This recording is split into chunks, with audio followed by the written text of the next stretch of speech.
फिर से एक नया वीडियो में स्वागत है। आज हम बात करेंगे बिहार इलेक्शन की बात करेंगे। बिहार इलेक्शन यानी 2025। आपको बता दें कि चुनाव आयोग द्वारा बिहार में 2 चरणों में मतदान होना था, यानी 2 चरणों में, यानी 6 नवंबर और 11 नवंबर को मतदान हुआ। आपको बता दें कि पहला 121 सीटों के लिए और दूसरा 122 सीटों के लिए। आपको बता दें कि बिहार में टोटल जो विधानसभाओं की सीट की संख्या थी 243 थी, जिनमें स्वतंत्र रूप से चुनाव हुआ। अब आपको बता दें कि यहाँ पर कौन सी पार्टी विजयी हुई है। एक तरफ महागठबंधन और एक तरफ एनडीए। अब जैसे एनडीए की बात करें तो एनडीए में बहुत छोटे बड़े पार्टी थे। जैसे एनडीए में बीजेपी, जेडीयू, हम और एलजेपी यानी लोक जनशक्ति पार्टी, रामविलास पासवान की पार्टी। उसी तरह महागठबंधन की अगर बात करें तो महागठबंधन में जो है आरजेडी, कांग्रेस, उसके बाद सीपीएम, सीपीएल, उनके साथ एक अन्य अलग अलग छोटे छोटे दल शामिल थे। तो बिहार में क्या हुआ, यानी 2025 का जब इलेक्शन हुआ तो उसमें जीता कौन सी टीम है, यानी कौन सी पार्टी विजयी हुई। तो हुकूमत के लिए 243 में केवल 122 सीट चाहिए था, जिसमें से एनडीए को लगभग बहुत ज़्यादा सीट आया। आपको बता दें कि अलग अलग पार्टियों की अगर बात करें, महागठबंधन की हार हुई और यहाँ पर एनडीए की जीत हुई। यानी महागठबंधन द्वारा किए गए वादे के अनुसार शायद जनता ने उन्हें वोट नहीं दिया। लेकिन आपको बात करें कि अलग अलग पार्टी का क्या वर्चस्व रहा 2025 इलेक्शन में बिहार में जो हुए, कौन सी पार्टी को कितना सीट मिला, तो मैं आपको बताता हूं। पहला आते हैं बीजेपी को। बीजेपी को जो है 89 सीट मिला है। 89 सीट कहने का मतलब है 89 सीट। वहीं जेडीयू, जनता दल यूनाइटेड को मिला है 85 सीट, जो नीतीश कुमार की पार्टी है। वहीं आरजेडी यानी राष्ट्रीय जनता दल यानी तेजस्वी यादव को लगभग 25 सीट मिली है। वहीं अगर हम बात करें रामविलास पासवान की पार्टी का यानी एलजेपीआरईबी को 19 सीट मिली है, जो 29 सीट पे फाइट की थी। वहीं पर आईएनसी यानी इंडियन नेशनल कांग्रेस को 6 सीटें मिली है।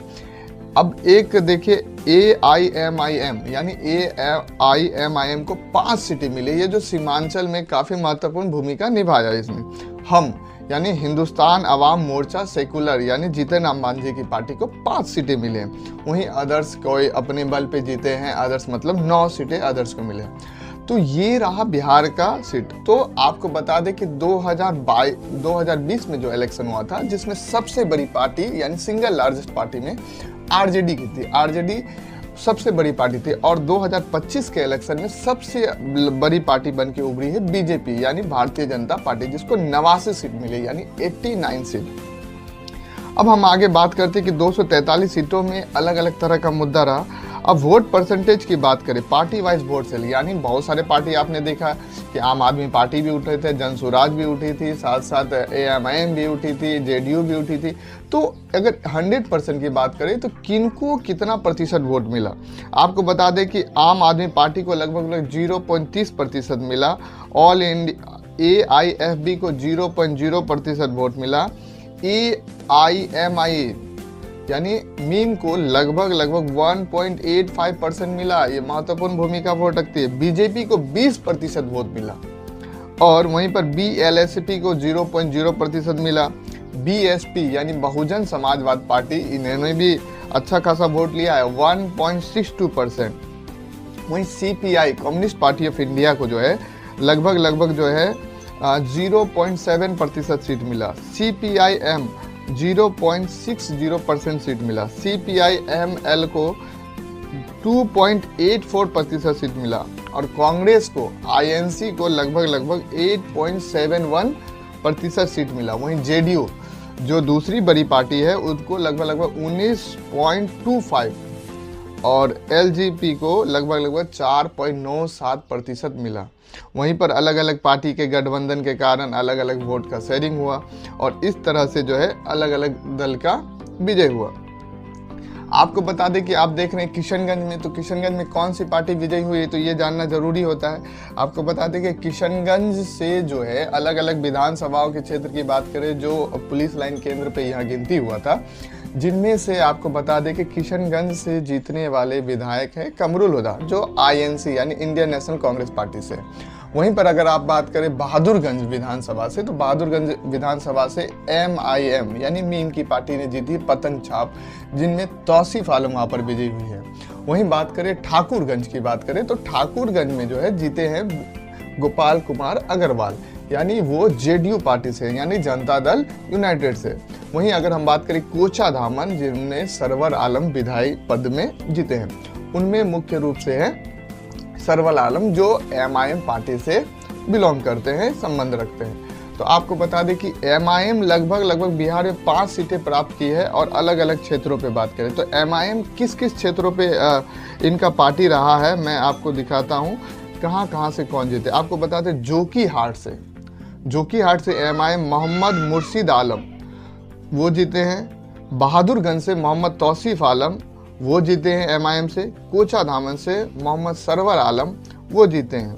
वहीं अमोर से अख्तरुल ईमान जो उनके प्रदेश अध्यक्ष हैं वो जीते हैं अमोर से। और बायसी से जीते हैं गुलाम सरवल।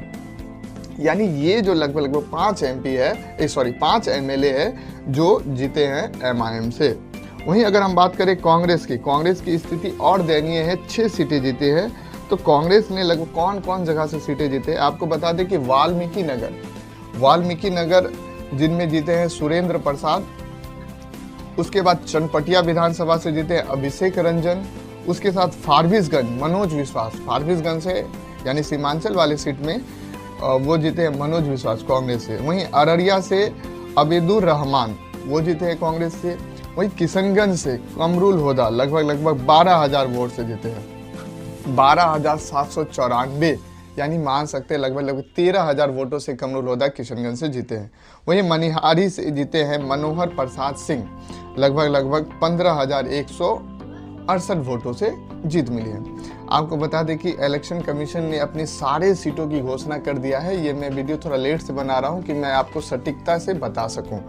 और आपको बता दें कि ये अब गठबंधन जब बन चुका है, अब एनडीए की सरकार आ चुकी है, तो कौन पार्टी क्यों हारी, महागठबंधन को जहां एग्जिट पोल में बहुत कम ही दिखा रहा था, उसी हिसाब से इलेक्शन आया, रिजल्ट आया, जहां पर लगभग बहुमत का आंकड़ा पार कर चुकी है एनडीए। और अब आगे बनता है कि कौन मुख्यमंत्री के दावेदार होते हैं। नीतीश कुमार को लोग, आपको बता दें कि नीतीश कुमार को लोग विकास के नाम पे वोट दिए हैं, तो किस आधार पे वोट दिए हैं। वोट का परसेंटेज बिहार में इस बार बहुत ज़्यादा रहा, और वोट का परसेंटेज ज़्यादा रहने के कारण क्या है कि अलग अलग सीटों में महिलाओं की वोटिंग की संख्या ज़्यादा हुई। आपने देखा कि मतलब नीतीश कुमार के द्वारा जो है हर खाते में 10-10 हज़ार रुपये भेजना, कहीं ना कहीं उनको जीत की ओर अग्रसर कराना, रोड पुलिया बनाना। वहीं महागठबंधन असफल रही अपने योजनाओं को ज़मीन तक उतारने में, जहां तक हर घर सरकारी नौकरी की बात तेजस्वी यादव करते थे। क्या फेल हुए उनका वो अपना विश्लेषण करने का है, लेकिन नीतीश कुमार ने साबित कर दिया कि हम एक विकास पुरुष है और किस तरह से हम विकास करते हैं। तो यहाँ पर फिर महागठबंधन भी अपने आप में सुधार करने की ओर चलेंगे।